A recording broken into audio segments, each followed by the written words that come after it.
Praise the lord. ఈరోజు దేవుని వాగ్దానము, భక్తిహీనుల బాహువులు విరువబడును, నీతిమంతులకు యెహోవాయే సంరక్షకుడు. కీర్తనల గ్రంథము 37వ అధ్యాయము 17వ వచనము. సహోదరి సహోదరులారా, ఈ వాక్యం దేవుని న్యాయాన్ని మరియు ఆయన తన పిల్లలకు ఇచ్చే భద్రతను చాలా స్పష్టంగా తెలియజేస్తుంది. దీనిని రెండు ముఖ్యమైన భాగాలుగా చూడవచ్చు. ఒకటి, భక్తిహీనుల బాహువులు విరువబడును. రెండు, నీతిమంతులకు యెహోవాయే సంరక్షకుడు. మొదటిగా, భక్తిహీనుల బాహువులు విరువబడును అంటే బైబిల్లో బాహువులు లేదా చేతులు అనేది శక్తికి, అధికారానికి మరియు ఇతరులను హింసించే సామర్థ్యానికి గుర్తు. బాహువులు విరువబడుట అంటే భౌతికంగా చేతులు విరగడం అని మాత్రమే కాదు. దేవుడు వారి శక్తిని, వారి ప్రభావాన్ని మరియు ఇతరులకు హాని చేసే వారి సామర్థ్యాన్ని పూర్తిగా నిర్వీర్యం చేస్తాడని అర్థం. ఒక సైనికుడికి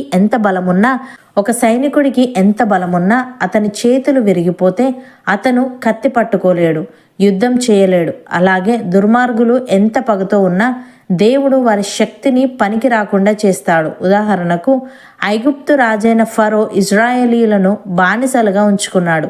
తన సైన్యం, రథాలు అతనికి బాహువులు. అతను దేవుని ప్రజలను నాశనం చేయాలనుకున్నాడు, కానీ దేవుడు సముద్రంలో ఫరో సైన్యాన్ని ముంచివేశాడు. ఒక్క క్షణంలో ఫరో బాహువు లాంటి సైన్యం విరిగిపోయింది, అతని అధికారం పోయింది. ఇక అతను ఇజ్రాయేలీలకు ఏ హాని చేయలేకపోయాడు. ప్రియులారా, ఎవరైనా మిమ్మల్ని వారి అధికారం చూసుకొని, ధనం చూసుకొని లేదా బలం చూసుకొని భయపెడుతున్నారా? అయితే భయపడకండి. దేవుడు జోక్యం చేసుకున్నప్పుడు వారి బలం గడ్డిపోచలా విరిగిపోతుంది.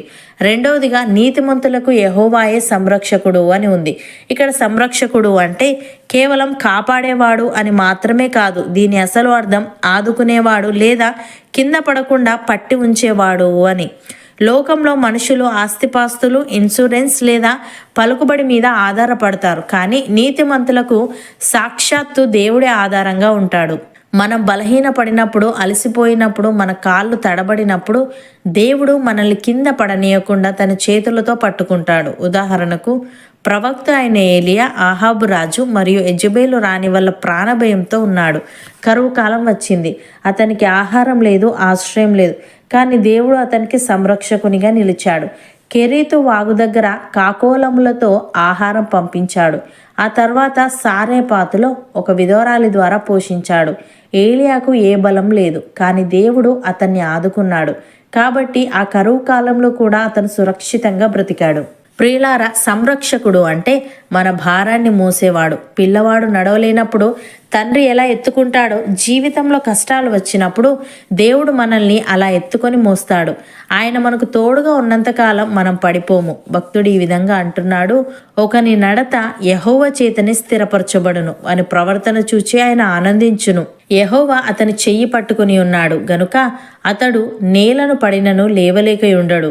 నేను చిన్నవాడనై ఉంటిని, ఇప్పుడు ముసలివాడనై ఉన్నాను. అయినను నీతిమంతులు విడవబడుట గాని వారి సంతానము భిక్షమెత్తుట గాని నేను చూచి ఉండలేదు. దినమెల్లా వారు దయాలురై అప్పు ఇచ్చిచుందురు, వారి సంతానపు వారు ఆశీర్వదింపబడుదురు అని. సహోదరి సహోదరులారా, మీరు విశ్వసించు అతి పరిశుద్ధమైన దాని మీద మిమ్మును మీరు కట్టుకొనొచ్చు, పరిశుద్ధాత్మలో ప్రార్థన చేయించు, నిత్య జీవార్థమైన మన ప్రభువు యేసుక్రీస్తు కనికరము కొరకు కనిపెట్టుచు దేవుని ప్రేమలో నిలిచినట్లు కాచుకొని ఉండుడి. సందేహపడు వారి మీద కనికరము చూపుడి. అగ్నిలో నుండి లాగినట్టు కొందరిని రక్షించుడి. శరీర సంబంధమైన వారి అపవిత్ర ప్రవర్తనకు ఏమాత్రము నొప్పుకొనక దానిని అసహించుకొనుచు భయముతో కొందరిని కరుణించుడి. తొట్టిల్లకుండా మిమ్మును కాపాడుటకును, తన మహిమ ఎదుట ఆనందముతో మిమ్మును నిర్దోషులనుగా నిలవబెట్టుటకును శక్తిగల మన రక్షకుడైన అద్వితీయ దేవునికి, మన ప్రభువైన యేసుక్రీస్తు ద్వారా మహిమయు, మహత్యమును, ఆధిపత్యమును, అధికారమును యుగములకు పూర్వమును ఇప్పుడును సర్వయుగములను కలుగునుగాక. అవును అన్నవారు నాతో పాటు ప్రార్థనలో ఏకీభవించండి. పరిశుద్ధుడా, ప్రేమగల తండ్రి, భక్తిహీనుల బాహువులు విరువబడునని, నీతిమంతులకు నీవే సంరక్షకుడవై ఉందువని.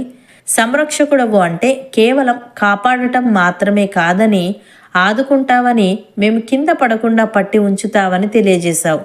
తండ్రి, నీకు స్తుతులు. దేవా, మా శత్రువులు తమ బలం చూసుకొని, అధికారం చూసుకొని మమ్మల్ని భయపెడుతున్నప్పుడు నీవు వారి శక్తిని నిర్వీర్యం చేస్తావు గనుక ఒక సైనికుడి చేతులు విరిగిపోతే కత్తి పట్టుకోలేనట్లు మా విరోధులు మాకు ఏ హాని చేయలేకుండా వారిని నీవే అడ్డుకుంటావు గనుక నీకు కృతజ్ఞతలు చెల్లిస్తూ మేము పూర్తిగా నీ మీద ఆనుకొని నీ రక్షణను అనుభవించే వారంగా ఉండుటకు సహాయము దయచేయమని మేము విశ్వసించు అతి పరిశుద్ధమైన దాని మీద మమ్మును మేము కట్టుకొనొచ్చు, పరిశుద్ధాత్మలో ప్రార్థన చేయొచ్చు, నిత్య జీవార్థమైన నీ కనికరము కొరకు కనిపెట్టుచు నీ ప్రేమలో నిలిచినట్లు కాచుకొని ఉండుటకు కృపచూపమని తొట్టిల్లకుండా మమ్మను కాపాడి నీ మహిమ ఎదుట ఆనందముతో మాలో ప్రతి ఒక్కరిని నిర్దోషులుగా నీవే నిలవబెట్టమని యేసుక్రీస్తు నామమున ప్రార్థిస్తున్నాము తండ్రి. ఆమెన్.